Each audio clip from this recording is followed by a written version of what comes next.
Imagine reading a dense philosophical treatise, and halfway through the page, you're suddenly hit with a Sunday comic strip.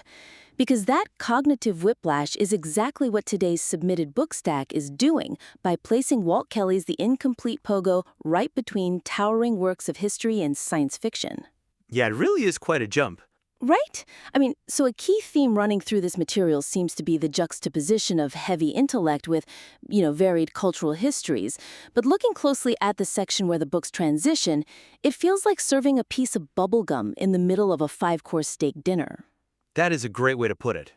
Does this abruptness serve a deliberate intellectual purpose, or is it just, derailing the momentum of the entire display? Well, is there a risk that focusing solely on creating variety might overlook the reader's need for a smooth transition?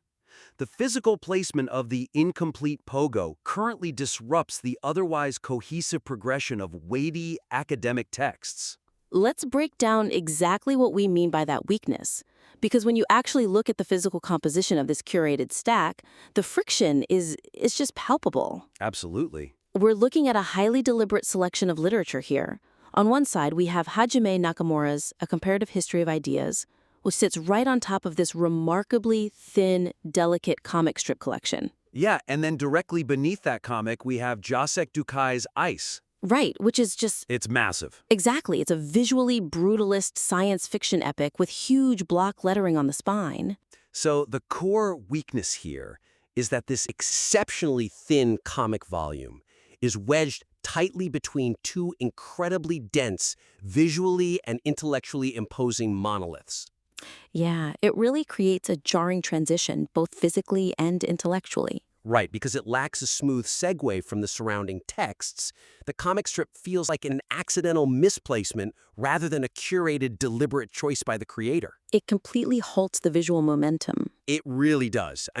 When a viewer is scanning a carefully arranged stack like this, they're unconsciously building a narrative. The eye moves from Alexandra Dumas to Alexandria, to Sonny Rollins, to Harry Truman, to, comparative philosophy. Yeah, you get into a rhythm. Exactly.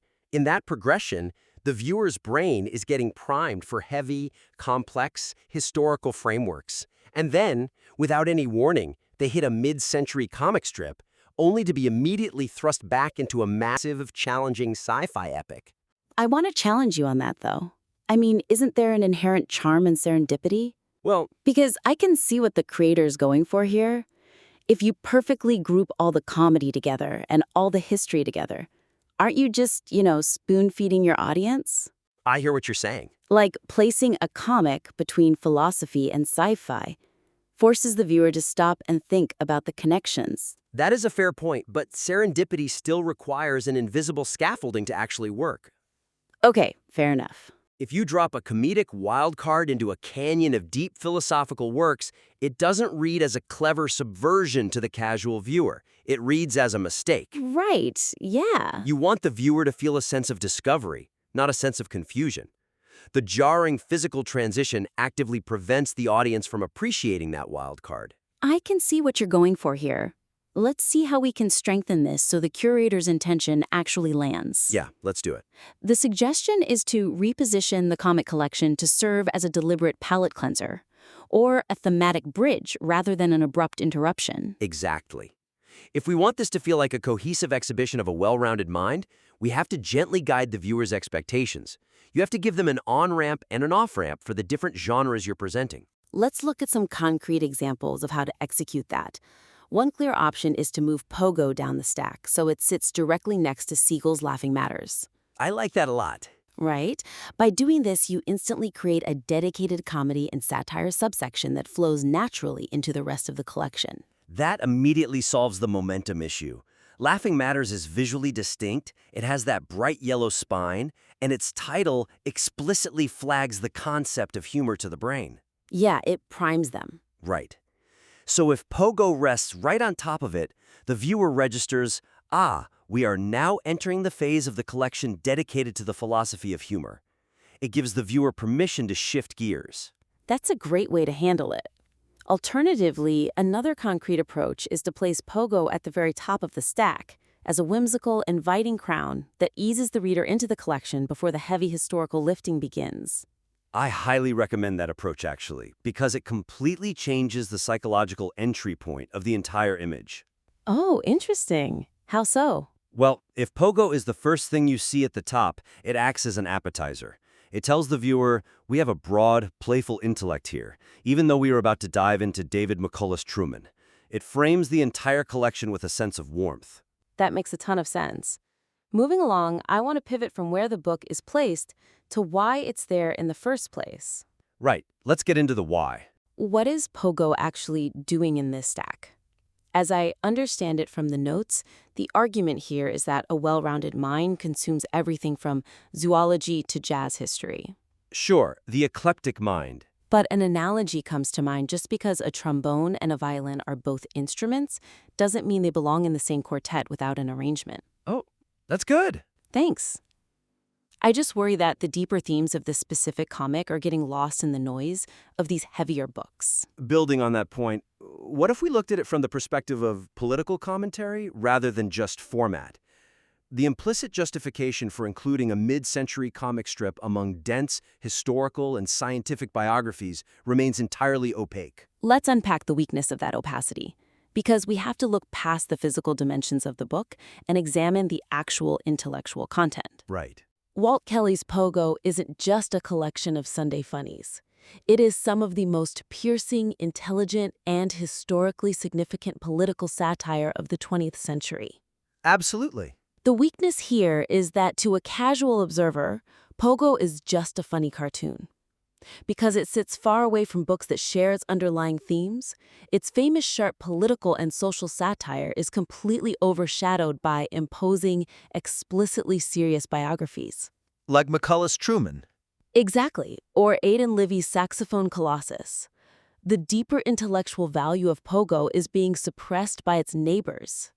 It's a phenomenon we see often in curation, actually an accidental demotion of art. Wait, what do you mean by that? Well, the curator knows the profound depth of the comic strip, right? So they place it alongside heavy history to prove its worth, but by separating the comic from its intellectual peers and surrounding it with dry academia, they strip it of its context. Ah, I see. The viewer has no clues to remind them of Pogo's historical weight, so they just see a quote-unquote comic book. The arrangement is actively undermining the intellectual credibility of the very item it's trying to showcase. But let me push back on that for a second. Are we underestimating the audience here? In what way? Well, people who read a comparative history of ideas probably know the historical context of Walt Kelly taking down McCarthyism with anthropomorphic swamp animals. Do we really need to hold their hand? We aren't holding their hand. We're composing a visual symphony for them. Okay, I like that framing. Even an educated viewer processes visual information first and intellectual information second. If the visual arrangement creates a dynamic of serious textbook versus silly cartoon, the brain defaults to that binary. Right, it's just human nature. Exactly. You have to give the viewer the contextual tools to understand why this comic strip is keeping company with these particular heavyweights. Okay, I'm sold. The suggestion, then, is to strengthen the thematic through line by visually or contextually pairing the comic with books that highlight its satirical and historical weight. Yes, you have to engineer the connection so the viewer experiences an intellectual spark when they look at the spines. Let's outline a few concrete examples of how to achieve this thematic pairing. You could group Pogo directly with Truman to spark a visual dialogue about mid-20th century American political landscapes. Right, since Walt Kelly's work heavily satirized the politics of that exact era. Exactly. That pairing creates brilliant historical friction. McCullough's Truman is the definitive, exhaustive, serious historical record of the post-war American era. Right. And then Pogo is the subversive, on-the-ground satirical record of that exact same time period. If a viewer sees those two books touching, they instantly understand the intellectual game you're playing. It's a contrast. Precisely. You're presenting the official history and the counterculture satire side by side. It elevates the comic strip to the level of a primary historical document. That's a really powerful way to look at it. Let's look closely at the section near the bottom of the stack for a second option. Another concrete example for improvement would be to place Pogo next to David Bainbridge's How Zoologists Organize Things. Oh, wow. Yeah. It creates this highly creative, ironic nod to Walt Kelly's use of anthropomorphic swamp animals to organize and critique human society. I think that is a wonderfully layered approach. It operates on a delightful level of irony. You have a serious academic text about how humans categorize animals. Yeah. And right next to it, a book where animals are used to categorize the flaws of humans. It's a conceptual mirror. That's such a great way to phrase it. When you pair them together, the viewer suddenly realizes that Pogo is a vital, highly sophisticated piece of the puzzle, but the thread only becomes visible if you deliberately place them together. I want to pivot slightly here, because while we've unpacked the thematic arrangement, there's a visceral, almost biological reaction happening when I look at this image. Oh, Yeah, I can see what you're going for with the towering aesthetic, but looking at the structural physics of this stack, I feel actual anxiety. I totally get that. It's like watching a delicate pocket watch being used as a doorstop for a bank vault. Is this aesthetic tension detracting from the audience's ability to actually appreciate the titles? That makes sense, but could the evidence also support a different conclusion, like prioritizing the safety and visibility of the thinnest materials first? The visual impact of the composition is compromised by burying the thinnest, most delicate spine under the crushing weight of massive hardcovers. Let's get into the weakness here, because it's grounded in pure structural reality. The incomplete Pogo is structurally hidden and physically stressed under 5 large, heavy books. Yeah, including those thick editions of Alexandria and the Count of Monte Cristo. Exactly. This not only creates an uncomfortable visual tension for the viewer, but also physically obscures the slim golden spine. Right. It makes the title incredibly difficult to read and just weakens the overall engagement of the image. We really have to acknowledge the concept of physical empathy here. Physical empathy? Yeah, when we look at a photograph of objects, we subconsciously evaluate gravity, weight distribution, and fragility. We project feeling onto those objects. Oh, that makes total sense. You have this delicate, vintage spine bearing the literal physical weight of thousands of pages of dense literature. The viewer's eye goes straight to that pinch point. Instead of marveling at the breadth of the reading material, the viewer is just worried the comic book is going to be crushed. Bettesly, if you organize purely by physical size to alleviate that tension, don't we run the risk of destroying the thematic curation we just spent 10 minutes talking about? It is a balancing act, certainly. Because sometimes a big book has to sit on top of a small book to make a thematic point, right? Sure, but aesthetics and physics have to work together in visual curation. If the viewer is feeling structural anxiety, they are no longer engaging with the intellectual narrative of your stack. They're just waiting for it to fall over. Yeah, you lose them entirely. You have to present the ideas in a way that feels stable and secure, so the viewer can calmly read the titles. Okay, so the suggestion here is to utilize the physical dimensions of the books to create a more inviting, aesthetically pleasing, and structurally sound visual hierarchy. We want the physical form to enhance the reading experience, not distract from it. Let's go over a couple of concrete examples of how to execute that suggestion. First, you could restructure the stack strictly by size in a classic pyramid style. Right. This naturally brings the thin, delicate pogo spine near the top, releasing the visual tension and making it readable. The pyramid stack communicates immediate stability to the human brain. The heaviest, widest bases are at the bottom, and the lighter, more delicate items rest safely at the top. It just feels right. Exactly. If Pogo is near the top of a pyramid, it releases that physical empathy. Plus, the ambient light will actually hit its spine properly, the golden lettering will be legible, and the viewer can appreciate the typography without worrying about its structural integrity. And refuses to rebuild the entire tower into a pyramid. A second concrete example for improvement would be to stagger the alignment slightly.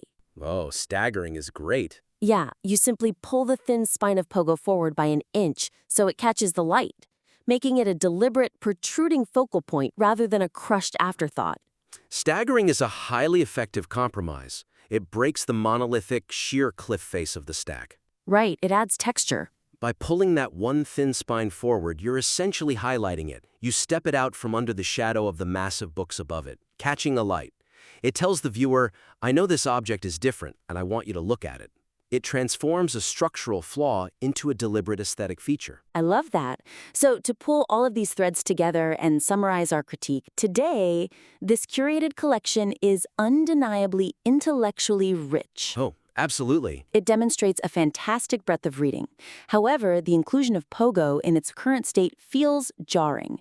To maximize the impact of this image, you must address the physical transitions, clarify the thematic purpose of the comic strip by grouping it intelligently with relevant texts, and alleviate the visual tension caused by the stack's structural composition. The narrative potential here is massive. It's simply a matter of tuning the visual arrangement so that the viewer can effortlessly grasp the brilliant connections you've made in your own mind. Exactly.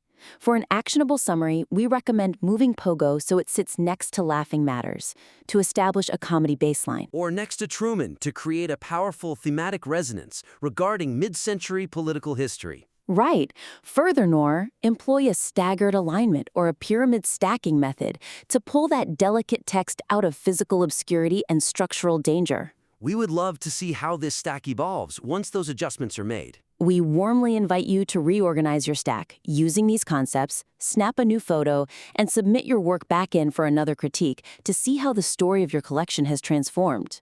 Remember, when you're curating a display of this magnitude, you don't want to bury your sharpest punchline under a heavy textbook, unless you deliberately set the stage for the joke to land. Imagine reading a dense philosophical treatise, and halfway through the page, you're suddenly hit with a Sunday comic strip. Because that cognitive whiplash